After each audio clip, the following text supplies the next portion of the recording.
Hello, ma'am. Hello. YouTube has been started. Start झाले का? Should I start now? Yes, yes. Okay. So, good morning to one and all. I welcome you on behalf of Microbiology Society. So, today's our speaker for a PhD webinar series, Dr. Dali Wilma Francis, ma'am, and she had completed her doctoral degree program from BITS Pilani, Dubai campus in 2023. And she had 7 years of experience in teaching and 5 years of experience in research. Also, she had attended many conferences at a national and international level. Also, she had published various research articles in reputed journals. So now I request, ma'am, first of all, I welcome you, ma'am, for your PhD webinar series. And now I request you to start your presentation. चिट्टा का सगळं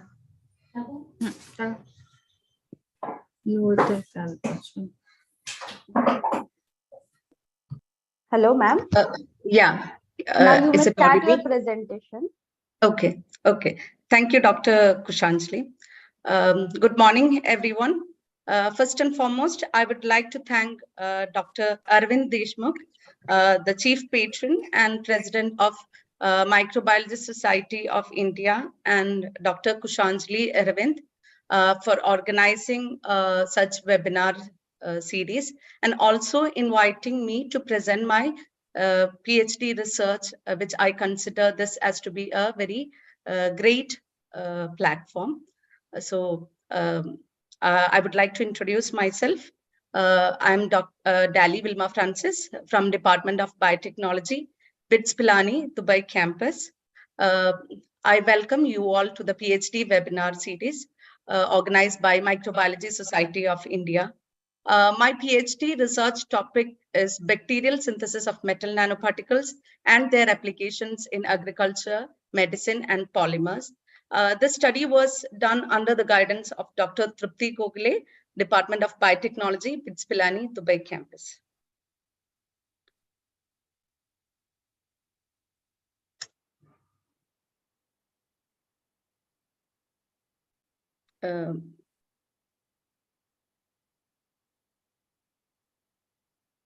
Sorry. Hello. Yes, ma'am. Okay.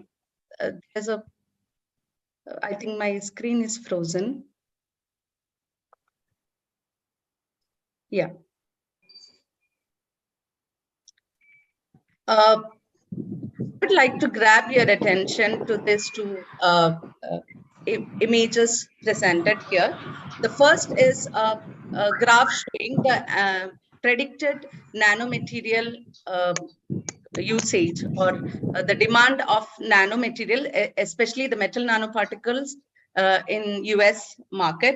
And the second graph shows the demand of metal nanoparticles in coming years regionally in global wise. So these two graphs shows that there is a surge in the demand of metal nanoparticles, which can be anticipated as a huge applications, huge production and huge applications of nanoparticles in the coming years. And that is going to be the period of nanotechnology, as the nanoparticles are the basic component of nanotechnology. There is going to be a surge production and demand of nanomaterials in the coming years. So why there is such a great demand, and what makes the nanoparticles very special, very unique? As the name indicates, they are coming under the nano dimension. At least one of their dimensions should be in nano range. Because of their reduced size, they are having high surface area to volume ratio. And because of this reduced size, they having very unique physicochemical properties, such as insoluble gold at macro levels become soluble at nanoscale.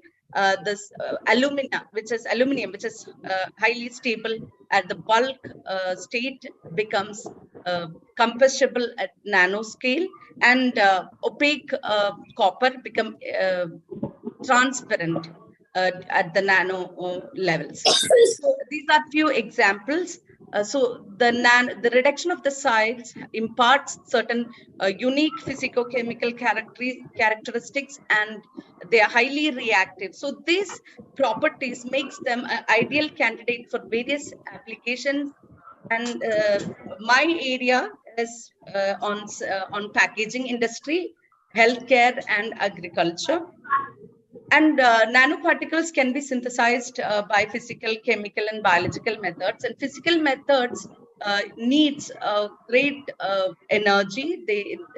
So that the physical method are highly expensive. The chemical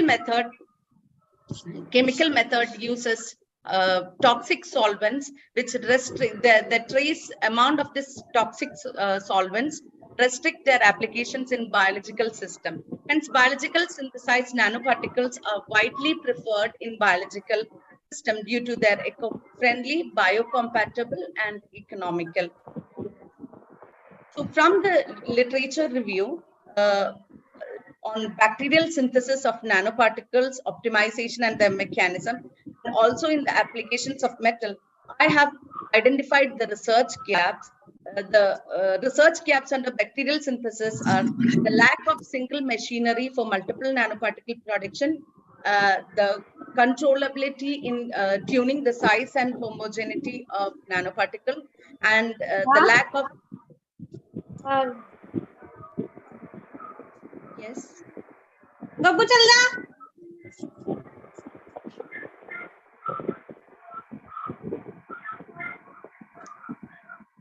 Please back to slides. Hello, ma'am, you continue. I will mute other participants from my side. Participants are requested to mute their sound, please.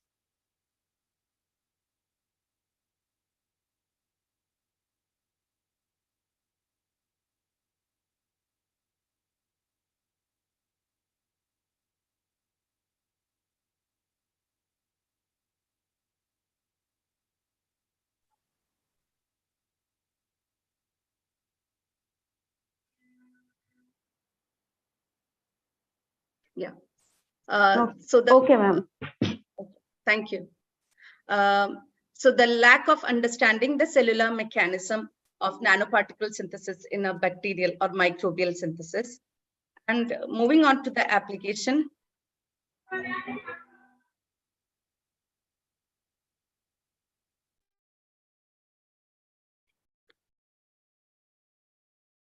Moving on to the gaps in application, the lack of nanoparticle as customized fertilizer, more understanding about the nanoparticles other than silver for antimicrobial activity, especially against multi-drug resistant pathogens, and the lack of biodegradable polymer films with more improved polymer property to enhance the shelf life of food and vegetables.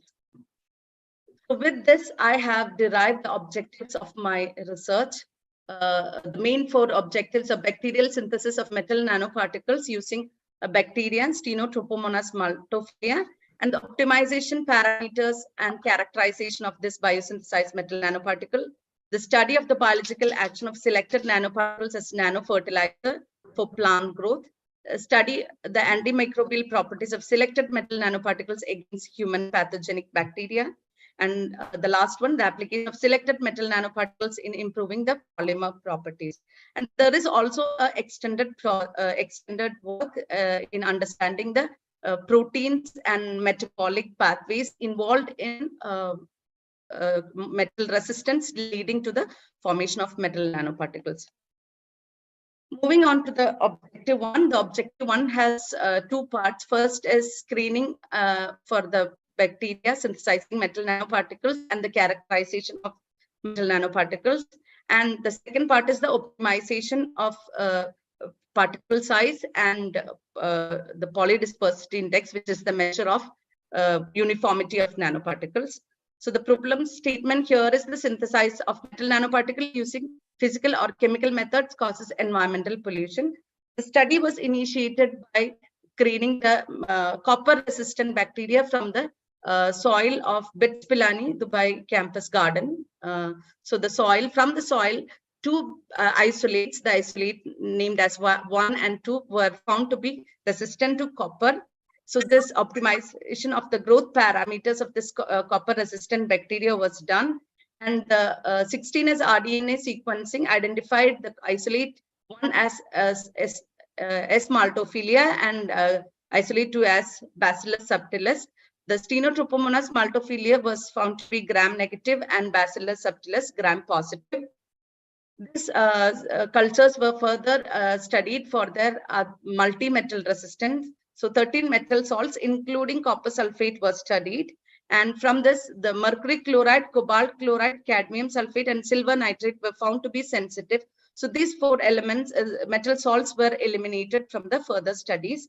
Study was continued with the rest 9 metal salts, and the minimum inhibitory concentration showed that both the organisms were resistant to higher metal concentration, higher salt concentration. However, the heat map showed that Stenotrophomonas maltophilia was having an increased metal resistivity against metal resistivity when compared to all the metals when compared with Bacillus subtilis.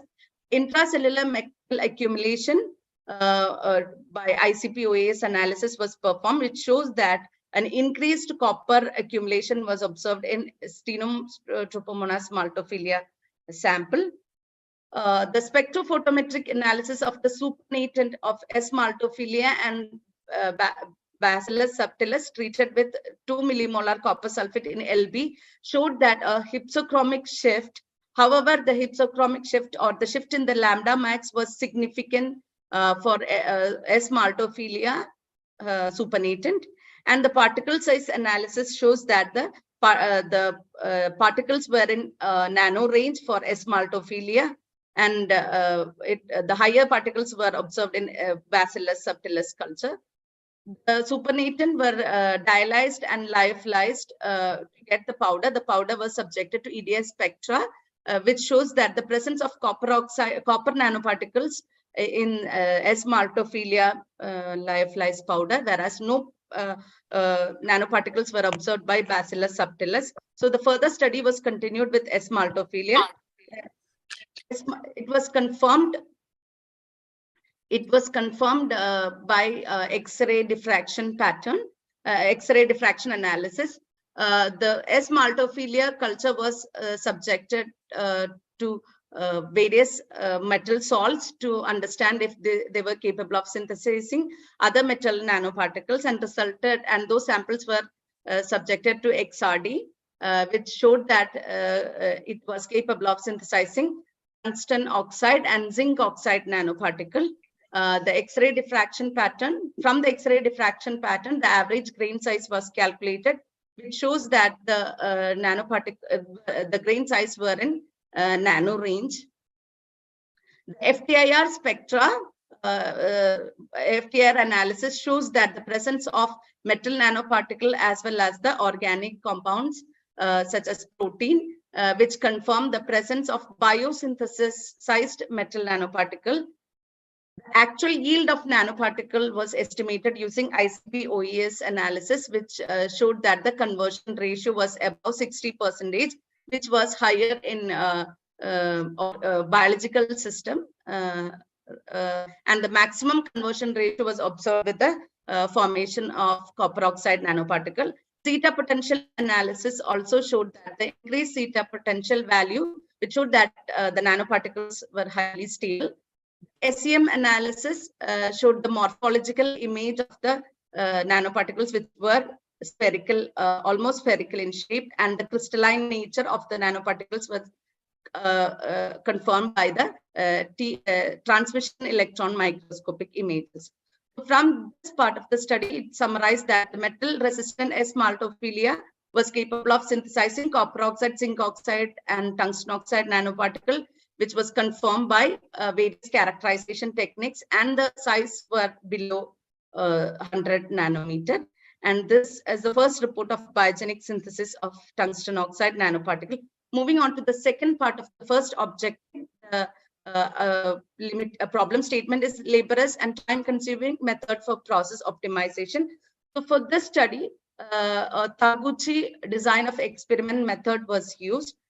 A 5-parameter, 3-level study. These are the parameters. A 5-parameter, 3-level study was used, and which demanded for the 27 combinations. So this study was done in triplicates. The signal to noise was analyzed, and from this data, the main effect process parameters were ranked. So it shows that the pH. So this study was conducted for both copper oxide and tungsten oxide nanoparticle. So this shows that the pH was the most influential parameter, and followed by agitation for the formation of size. And for the PDI, agitation was the most influential parameter, followed by the pH. So here the levels, these are the levels that are influencing the formation of reduced size and PDI. So the pattern was found to be similar for tungsten oxide nanoparticle. ANOVA was performed to understand the most influential parameter, which also supported the signal to noise ratio. It's the size and size was the most influential parameter for the size formation was pH, followed by aeration in both copper oxide and tungsten. Whereas for the PDI, aeration was the most influential parameter, followed by pH. The contour plot also shows the influence of the parameters, which shows that the increasing pH, increasing agitation reduced the particle size and PDI. This pattern was similar for tungsten oxide nanoparticle study as well. Next step was to predict the equation for regression and Taguchi.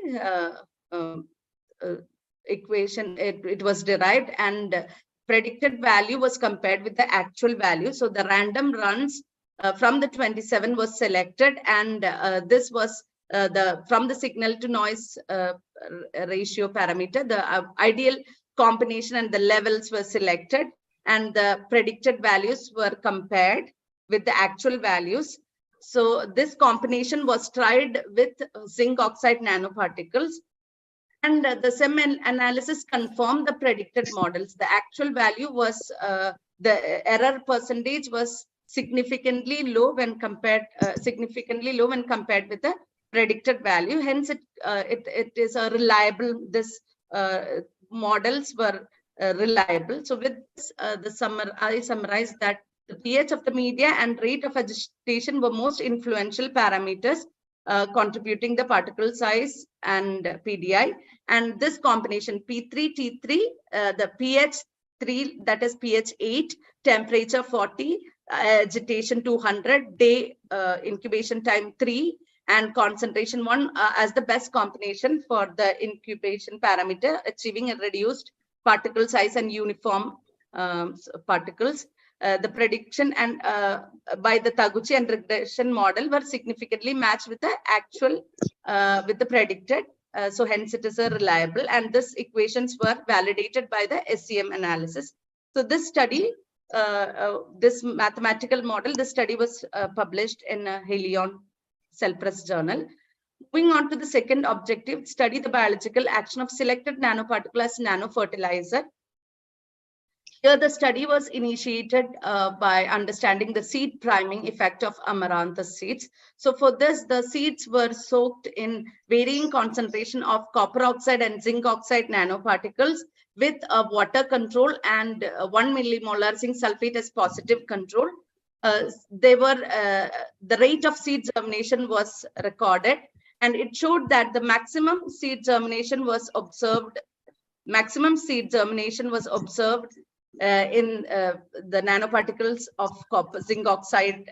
All the three combinations, all the three concentrations had achieved more than 90% of seed germination when compared with the media water control and the positive control. However, there was a negative impact of copper oxide nanoparticle on seed germination. The increasing concentration reduced the rate of seed germination. The study was followed by the screening of optimal concentration for the nanoparticle for the plant growth. For this, the germinated seeds were transferred to half-length modified Hoagland's media. The Hoagland's media were replaced with copper sulfate of the Hoagland's media were replaced with varying concentrations of copper oxide nanoparticles, and zinc sulfate were replaced by the varying concentration of zinc oxide nanoparticles, and the number of days to achieve 3-leaf was recorded. The least time required for achieving 3-leaf was considered to be the optimum concentration for the further study. So it showed that 0.06 and 0.12 micromolar of copper oxide and 0.12 and 0.24 of zinc oxide nanoparticle concentration found to be the reduced, had a reduced period for 3-leaf stage formation. So these were continued for the next study. The next study was performed in 2 different sets where understand the impact of nanoparticle application via root and via leaves. So one set was grown in a hydroponic, the nanoparticle added to the hydroponic media. The other set, the nanoparticles were provided via foliar application. So the study was continued for 60 days. The 60th day, the plants were harvested and the growth parameters were measured, and they were subjected to various phytochemical analysis. So the growth parameters such as number of leaf surface area, total length, total fresh weight, total dry weight were recorded, and it showed that the plants treated with nanoparticles, both the nanoparticles showed an increased growth. However, when compared with the foliar and hydroponic treated plants have had a better growth parameters. So this is the phenotypic representation of the plants treated with varying concentration of copper oxide and zinc oxide in both hydroponic and foliar application. The estimation of chlorophyll and reducing sugars showed that an increased chlorophyll content and the total reducing sugars in plants treated with nanoparticles when compared with the media and water control. However, the hydroponically treated plants had marginally improved chlorophyll and reducing sugar content.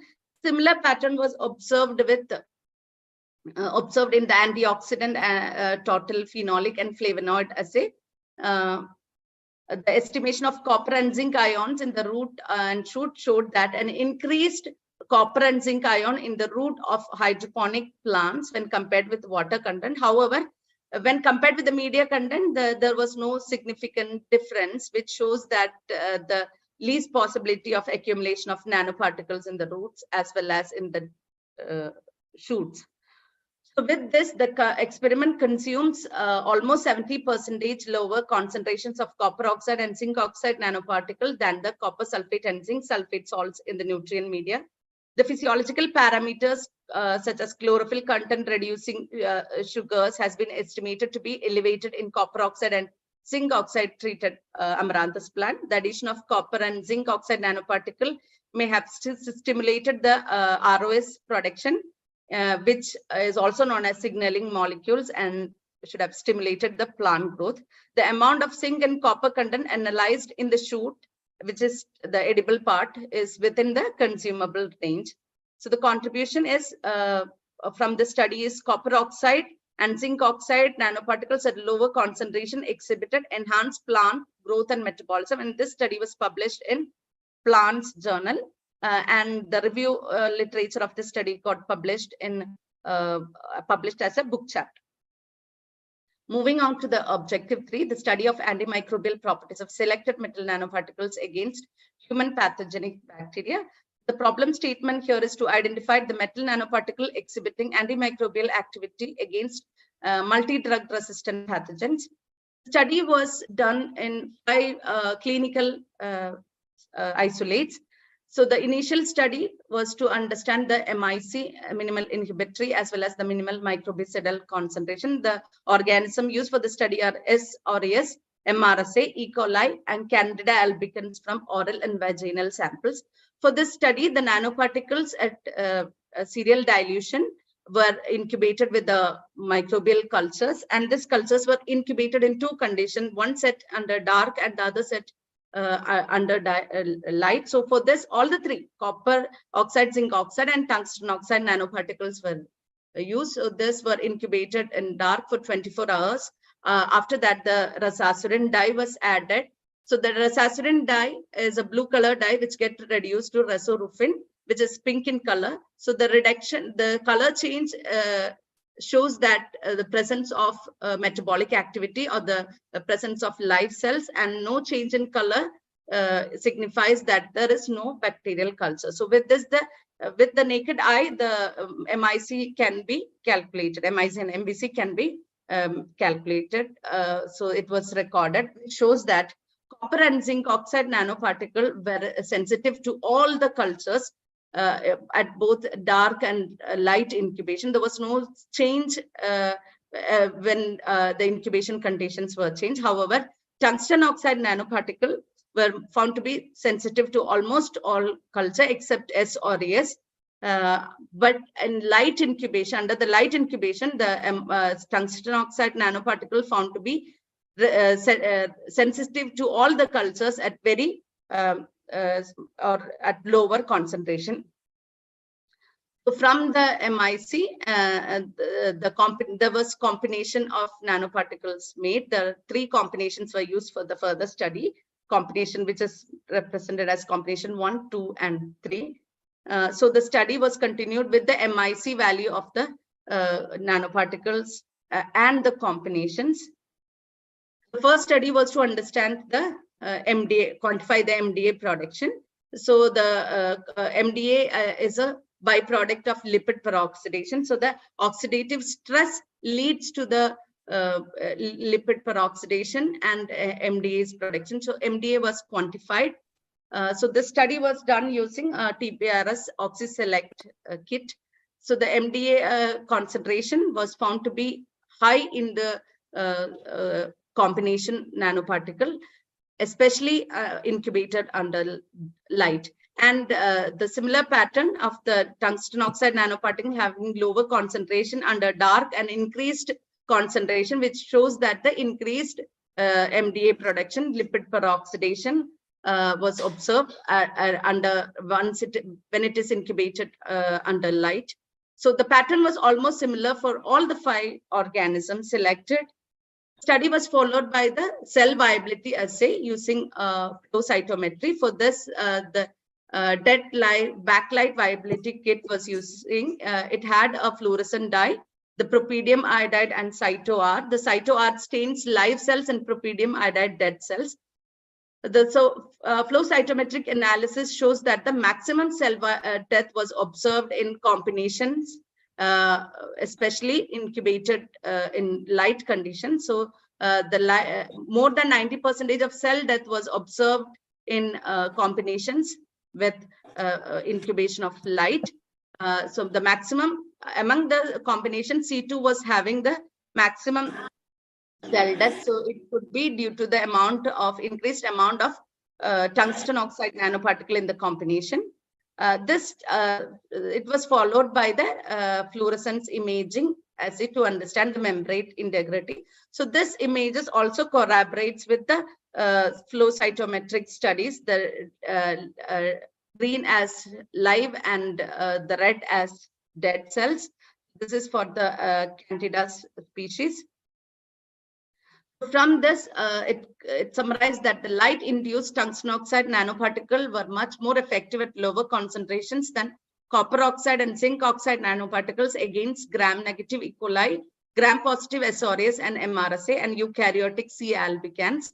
The light-induced synergistic effect of tungsten oxide nanoparticle when used in combination with copper oxide and zinc oxide nanoparticles as compared to a single elemental nanoparticle, as well as the ability of nanoparticle combination to target a broader spectrum of microbes.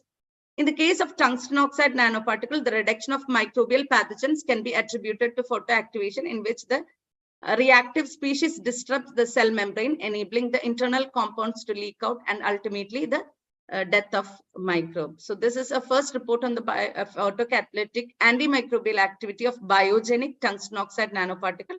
The synergistic action of metal nanoparticle exhibited antimicrobial activity at lower concentration. And moving on to the fourth objective, the application of selected metal nanoparticles in improving the polymer properties. So here the problem statements are accumulation of non-biodegradable polymers in the environment. Packaging materials does not possess antimicrobial activity. So four different polymer film was fabricated here. The major components were PVA, starch, and glycerol. To this, copper oxide, zinc oxide, and copper and zinc oxide were added at these concentrations. The one is PSG. So this is named as PSG, PVA, starch, and glycerol. The PSG without nanoparticle, the PSG with copper, zinc, and copper and zinc. The morphological characterization shows that the very smooth image of PSG and the incorporation of nanoparticles have modified the surface of the polymer film. The energy dispersive spectra shows the presence of copper, zinc, and copper oxide nanoparticle, which shows that the incorporation of nanoparticles have been done. And the FTIR spectra also shows the presence of PVA, starch, glycerol, as well as the nanoparticles. The mechanical property shows that the tensile strength of the polymer film have been improved by the addition of incorporation of nanoparticle. However, there is a change in the Young's modulus and elongation break, which shows that the flexibility of the polymer film have been reduced due to the incorporation of nanoparticle. However, when compared with the flexibility of the PVA, the incorporation of, which is a major component, the incorporation of nanoparticle have improved.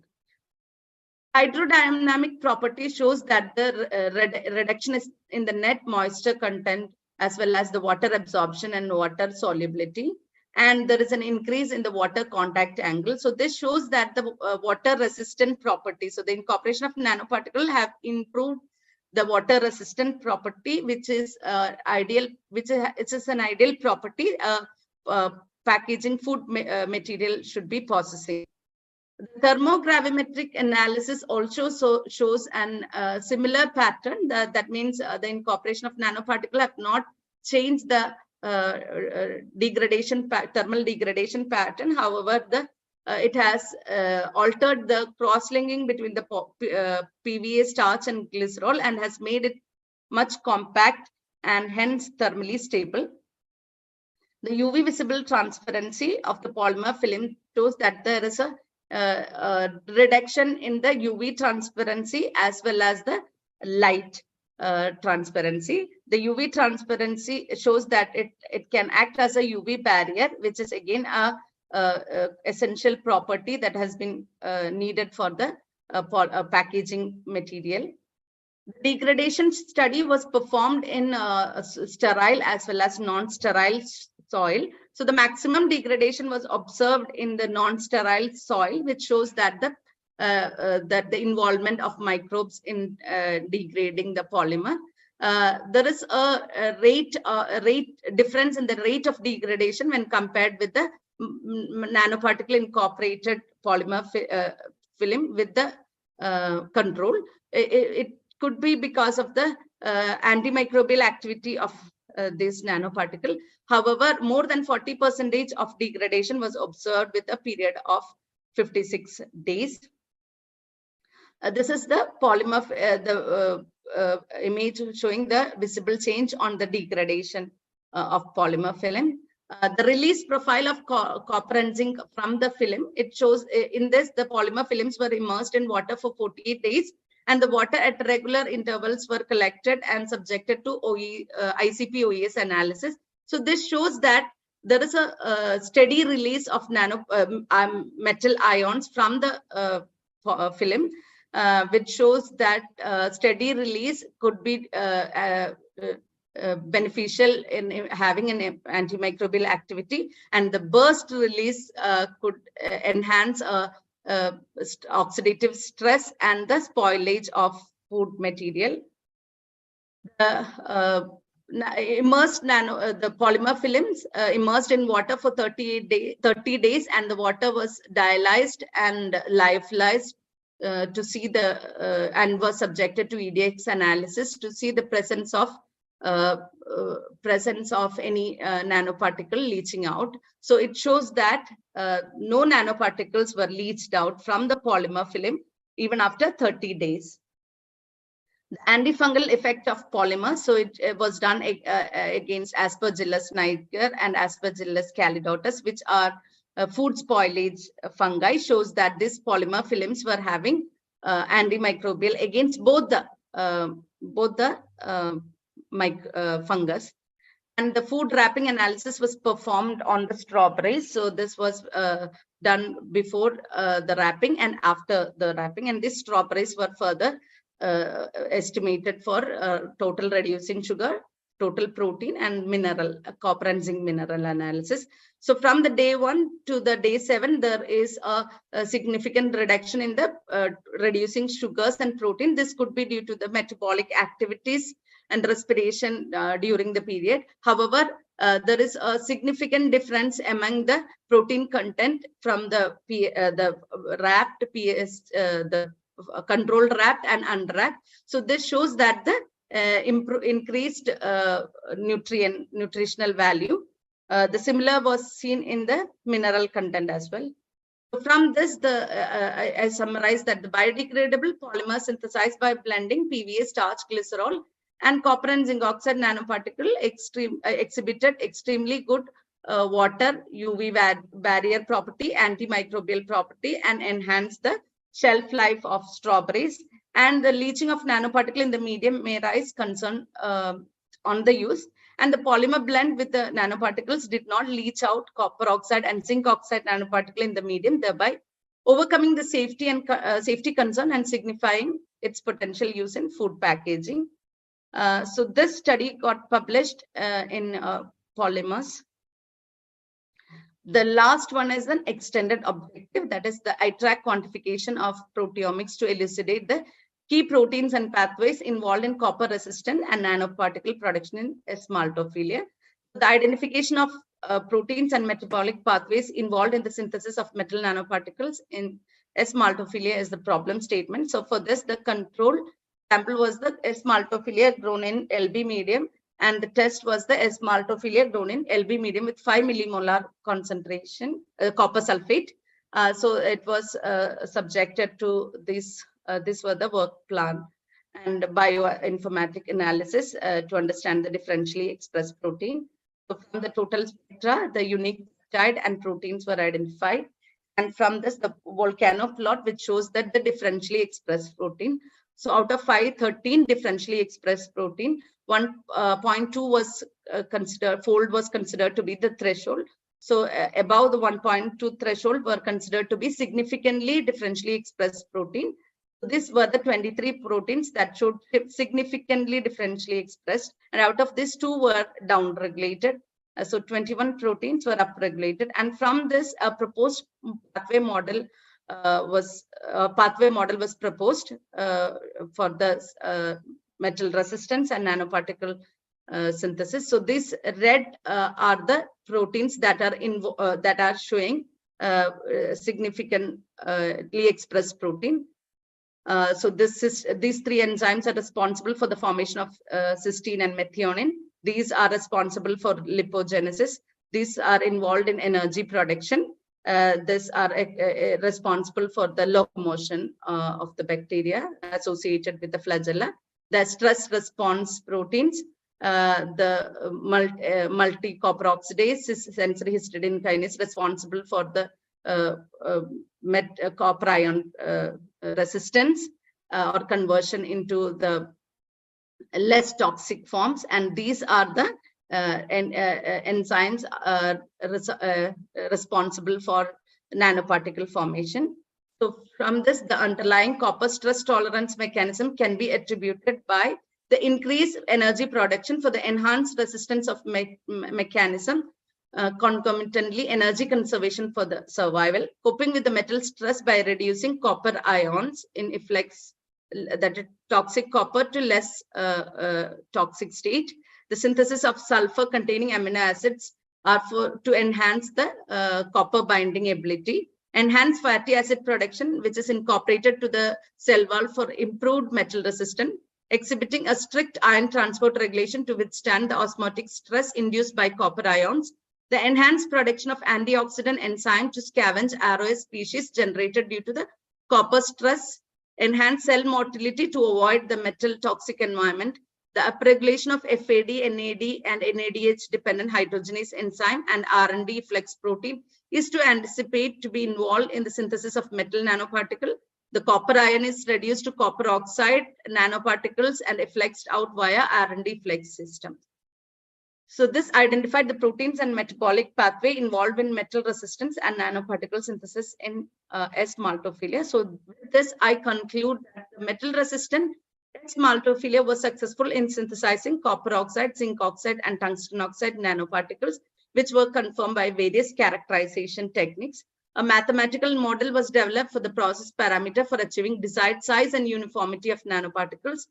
ITRAC quantification and proteomic analysis was revealed that the 23 proteins play a significant role overcoming metal stress and nanoparticle synthesis.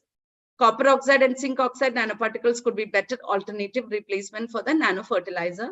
Light-induced tungsten oxide nanoparticle outperformed copper oxide and zinc oxide nanoparticle in combating against E. coli, S. aureus, MRSA, Candida albicans species at lower concentration. The combination of nanoparticle exhibited more than 90% antibacterial activity at lower concentration.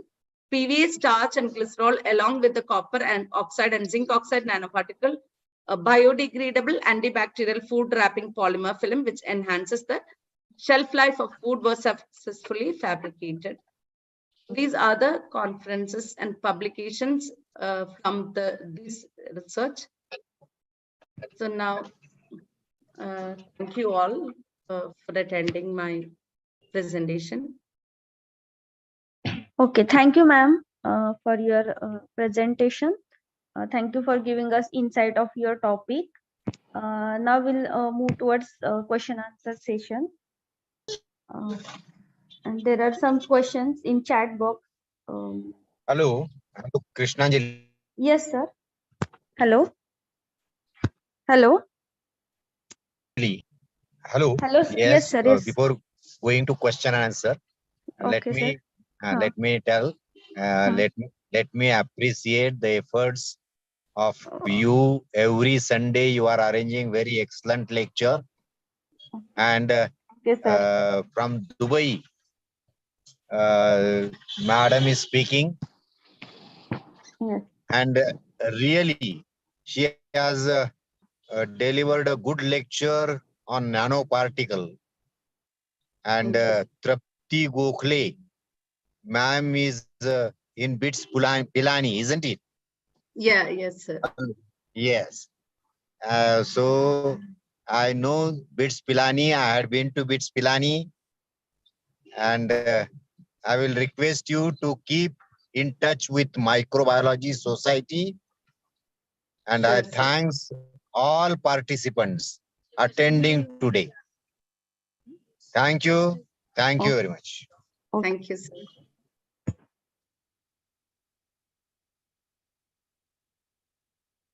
Okay, ma'am. There are few questions in chat box, or participant may ask directly.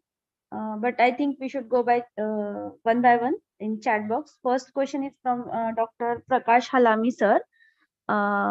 Does the biodegradable antimicrobial film has tensile strength and other physical properties similar to conventional plastic? Yeah. I will go to that particular. Yes, actually, the study was compared with the polymer film that control, which is PSG, PVA, starch, and glycerol, and also with study was compared with the PVA alone. So when compared with the conventional plastic, yes, there is a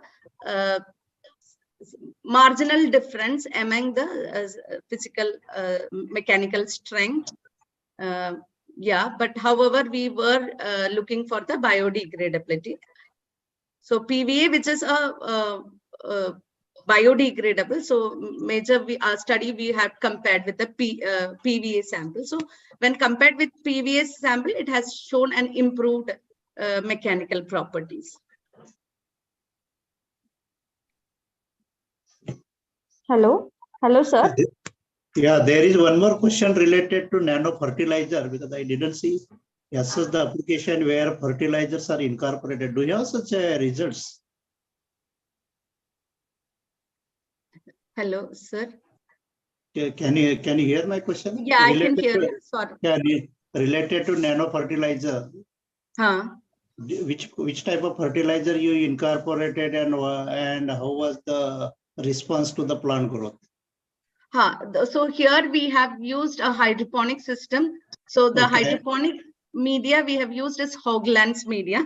So Hoagland's media, I have modified the Hoagland's media by replacing copper sulfate by using various concentration of copper oxide nanoparticles, and zinc sulfate was replaced by zinc oxide nanoparticles. So this is the media that we have used for the study. What about the fertilizer? No, because normally for hydroponic system, fertilizer media is fertilizer media is provided where the mineral, all the micro and macronutrients are stable, like it is an artificial media. So that is actually okay. Yeah, so you did not incorporate a supplement with the fertilizer separately. No. This media itself acts as a fertilizer. Yeah. Very good. Okay, thank you. So there was a question by Dr. Prakash Halami, how the selection of metal-resistant bacteria was useful to explore them for nanoparticle synthesis. Yeah. There are reports showing that the metal resistance nanoparticle synthesis by the microorganism is a metal resistivity technique. Like it is by this is how it get rid of the metal toxicity. So here we have understood that the toxic metal ions have been reduced to elemental copper. Example, copper ion Cu2 plus or Cu1 plus is been reduced to atomic state, and because the atomic state is very unstable, they aggregate. So this aggregate and becomes nanoparticles. So these nanoparticles are less toxic than metal ions. So it is actually a resistant mechanism to get rid of the metal metal ions. Wonderful. Thank you, sir. Madam, hello. Yeah. Yes, sir. My question is regarding this. Why copper is going to reduce in media? Why copper is required to human body, some of the percentage. If you are reducing, then copper is not in that hydroponic media. Okay, hydroponic media, we are introducing copper as copper oxide nanoparticle. So it is assumed that the copper ions are released from the nanoparticles. A continuous release of ions are happening. So in the bulk system, so we have seen that the reduction of almost 70% reduction of copper is needed. We have used copper oxide nanoparticles as 70% of reduction from the bulk copper sulfate. So the plant actually needs only that much. So the nanoparticle is releasing copper ions from the inner solution. So that is actually needed for the plant. So at very low level of copper is required. Okay. And this, what you are using nanoparticle media, is alkaline base or acid? It is actually slightly acidic. Okay. The pH is around 6.5. It is almost neutral. Okay. Is it available in market, that media? No, actually this media was this was composed for my study. This combination was done for my study. No, then when you are going, that media is available in market or not? No, the Hoagland's media might be available, but the composition of we have made the Hoagland's media because the basic rest other elements, the composition was taken from the Hoagland's media. So this was made from the scrap in the lab. So the rest other concentration were kept ideal to that of Hoagland's media. Only the copper sulfate and zinc sulfate concentrations were changed. Okay. Thank you, madam. Thank you. Thank you so much.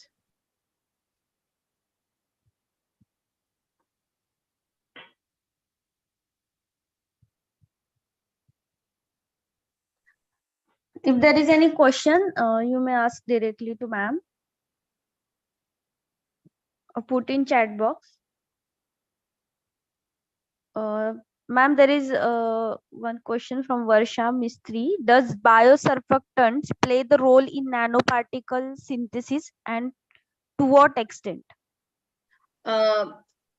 It is assumed, as I told you, like we have done a protein analysis to understand the proteins involved, but there could be many other components because from the proteins we have understood that a reduction is happening. So the copper ions have been reduced to copper, atomic copper, and then forming the nanoparticle. However, to stabilize the growth formation, it is called seeding, the aggregation of the atomic copper is called seeding. So that seeding has to be stopped. So it could be due to the biosurfactants or any other components in the bacterial system. So that has to be yet studied, but it is assumed biosurfactants also play because there are reports in the formation of the size. So that is why we have done an optimization study to tune the particle size and the uniformity of the nanoparticle. However, there is no study, or a study has to be done to understand the biosurfactant role. Next question is from Vaishnavi Gaikwad, ma'am. Ma'am, you asked directly your question. Hello, ma'am. Vaishnavi Gaikwad, ma'am.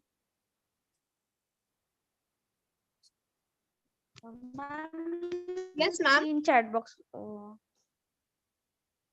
ma'am. Hello, ma'am. Yeah, you hi. ask your question.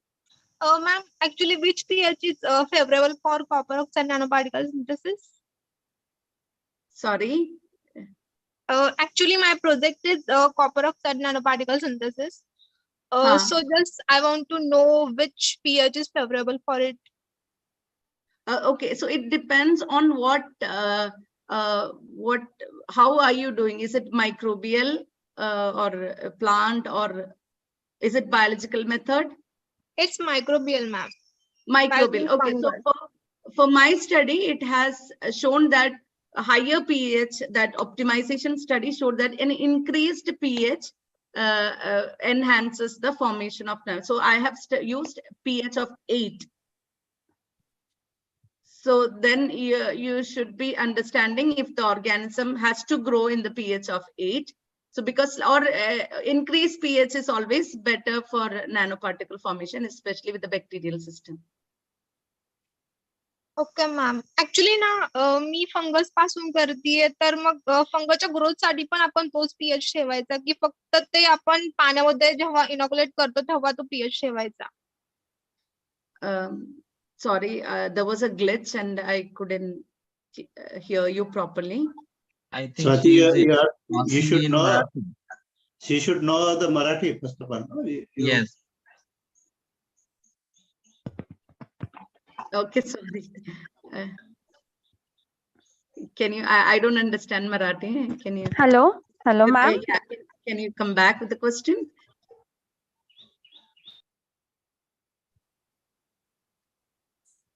Hello, ma'am. Yeah, hi. Actually, we grow first fungus in the media, na. Then this pH for fungus growth or then other.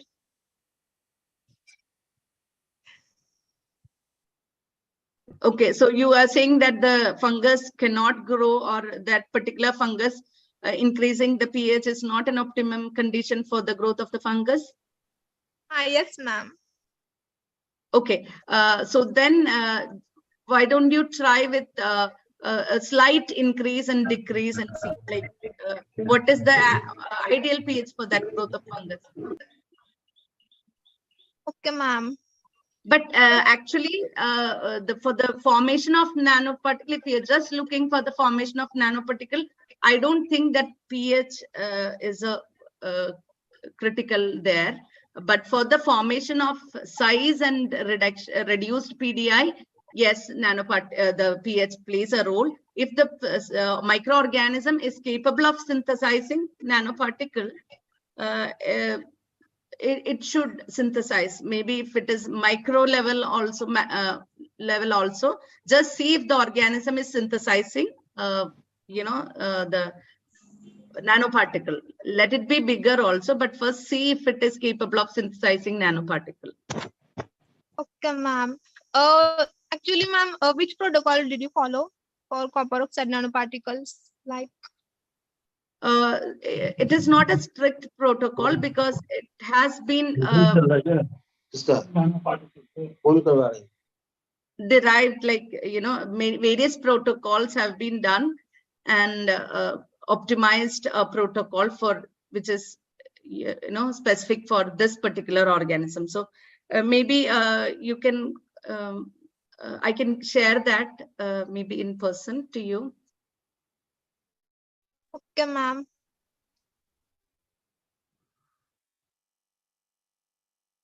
Thank you, ma'am. You're welcome.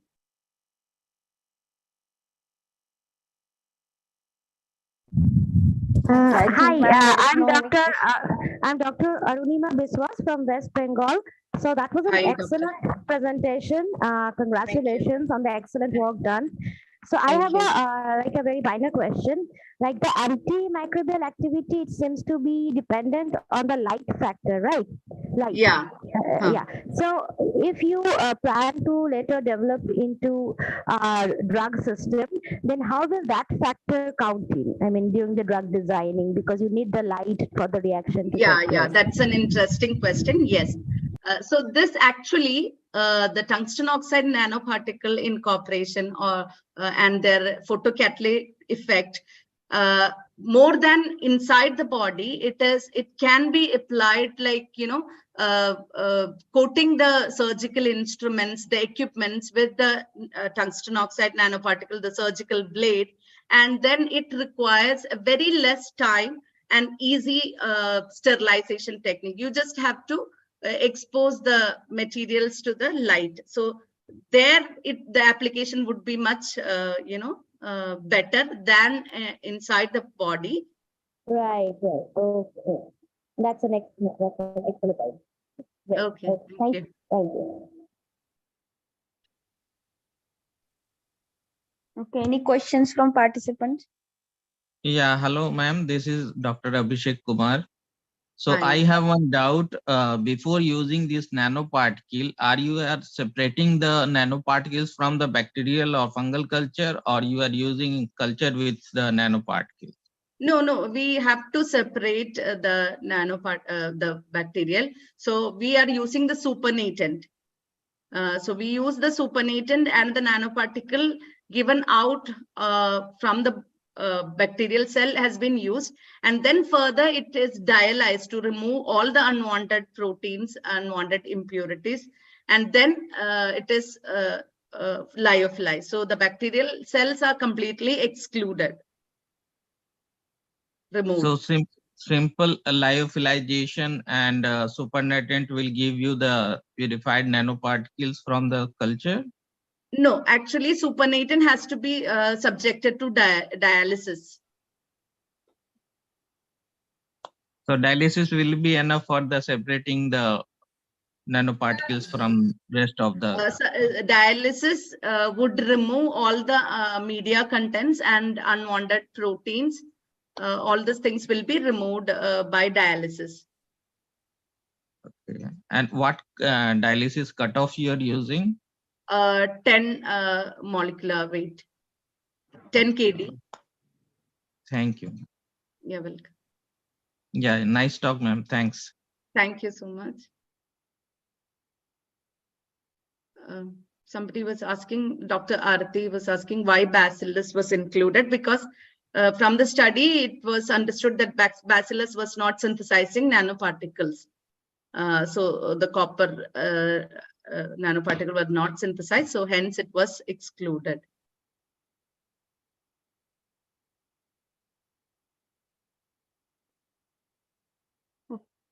Okay, any questions from participant side?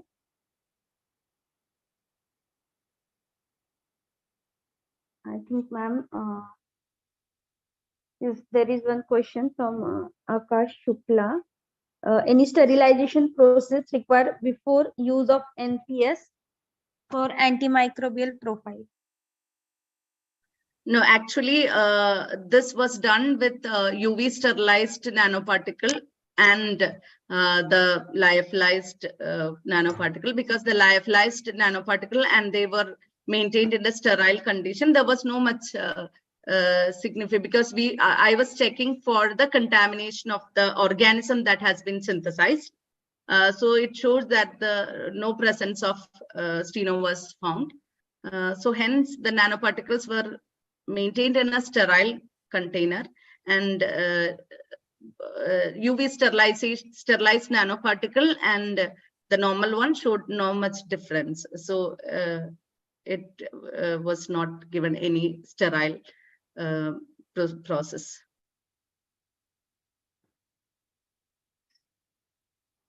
Autoclave can affect particle size. Autoclave of what? Because autoclaving the nanoparticle, I have not done. Yeah, but that can be also done. The particles. Thank you, Dr. Prakash.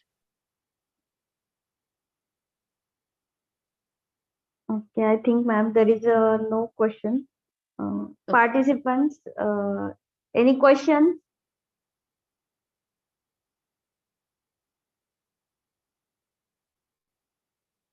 Okay, ma'am, we'll move forward. Now it's time to thank everyone. First of all, I thank you for giving us excellent insight of your topic. It is a very good work, and you presented in a webinar series which was organized by Microbiology Society India. Thank you for giving your time, and we wish you very best luck in your future. And thank you very much. And I also thank to all the participants, which they are being continuously with us and making this PhD webinar series successfully. I thank all. Thank you very much.